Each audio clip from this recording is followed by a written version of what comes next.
C'est l'histoire d'un jeune homme très responsable nommé Aton, qui fait la rencontre d'une fille nommée Dali qui a pour caractéristique non seulement sexy et très belle, mais en plus une très bonne femme au foyer.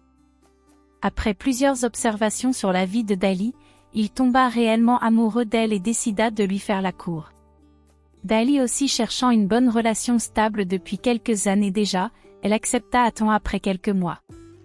Ils enchaînent ainsi les sorties chaque fois qu'ils peuvent, grands restaurants, boîtes de nuit et tourisme car Dali avait un travail, et Aton travaillait à son propre compte.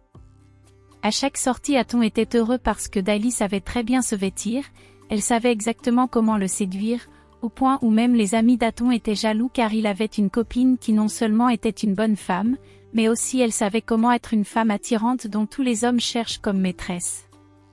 Les nuits qu'elle passait chez Aton, à chaque fois elle avait une nouvelle nuisette, alors Aton était tellement comblé qu'il n'avait même plus le temps de personne, il préférait constamment abandonner ses amis pour aller la retrouver lorsqu'elle lui écrivait qu'elle arrivait chez lui dans les heures qui suivent. C'était ainsi pendant 2 ans au point où Aton prévoyait de l'épouser. Dali vivait chez ses parents dans une très petite maison toute serrée et dormait sur le lit avec ses 2 petits frères et sœurs. Aton déjà très amoureux, il proposa à Dali de venir vivre avec lui pour non seulement laisser de l'espace dans sa famille, et aussi parce qu'il avait très envie de vivre son bonheur chaque jour qui passe, ceci en préparant le mariage. Quelques semaines après la proposition, les parents de Dali n'avaient pas trouvé de problème que leur fille part d'abord s'installer avec Aton. Dali s'en va donc s'installer chez Aton et les 2 premiers mois tout se passe encore bien pour lui, ils étaient heureux chaque jour. Aton mangeait bien et prenait du bon temps constamment, surtout que chaque week-end Dali faisait pour lui des danses des striptease. 3 mois plus tard Dali tomba enceinte et ceci devint un calvaire pour Aton. Dali ne faisait plus aucun effort pour être belle et attirante, ce qui ne ravivait vraiment pas Aton. Il essaya de supporter cela en se disant que ce sont les effets de la grossesse, mais que plus tard après son accouchement elle reviendra comme avant. Après l'accouchement, l'enfant avait déjà 1 an et Dali était toujours pareille, elle dégradait même de jour en jour, malgré qu'il lui donnait chaque mois de quoi se coiffer et de quoi s'acheter de nouvelles lingeries. Elle refusait et prétendait qu'elle était fatiguée et qu'elle ne voulait plus porter de vêtements extravagants, même lorsqu'ils étaient seulement à 2, et pourtant la grossesse par chance n'avait pas eu à impacter sur ses formes, au contraire elle avait bénéficié d'assez de rondeur qui devaient être encore plus sexy dans les vêtements en valeur.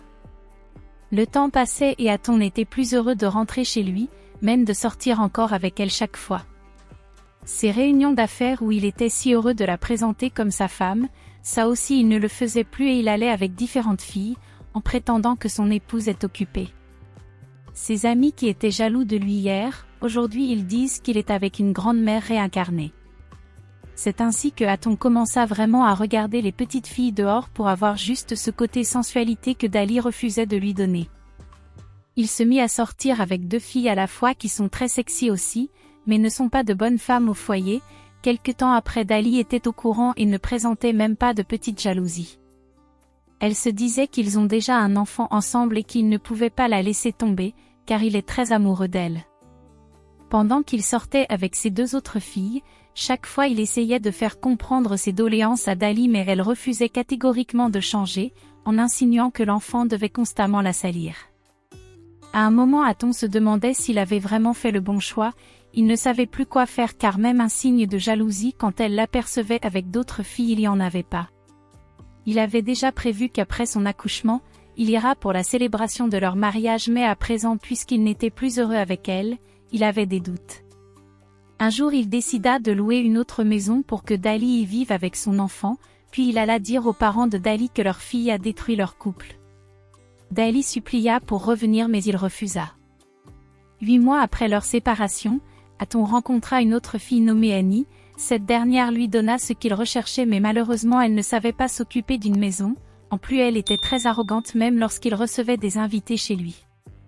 Dali après plusieurs tentatives pour revenir, elle décida aussi de laisser tomber, malheureusement elle était toujours amoureuse de lui, et n'arrivait pas à recommencer une nouvelle relation.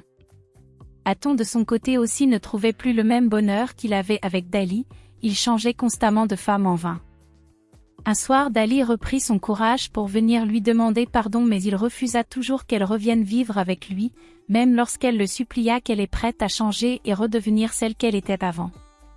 Les parents d'Aton essaya de lui faire comprendre qu'il est radical sur des choses inutiles, et il leur répondit qu'il était un homme fidèle, et que le fait d'avoir une femme à la maison et aller chercher une autre à l'extérieur n'a jamais été son souhait. Que si cela doit continuer, mieux vaut qu'il reste célibataire et recommence la vie de coureur de jupons qu'il avait avant de rencontrer Dali, ceci en ajoutant qu'il n'était pas heureux lorsqu'il partait avec d'autres filles aux soirées, pendant que sa future femme était à la maison. Ainsi s'achève cette histoire. La morale de l'histoire est que avant de faire le choix de sa partenaire, il faut être prêt psychologiquement pour gérer tous problèmes éventuels. Il ne faut pas uniquement se focaliser sur des qualités superficielles telles que l'aspect physique ou les compétences domestiques. Aton a initialement été attiré par les aspects externes de Dali, mais au fil du temps, il a réalisé que ces caractéristiques ne suffisaient pas à construire une relation solide et épanouissante.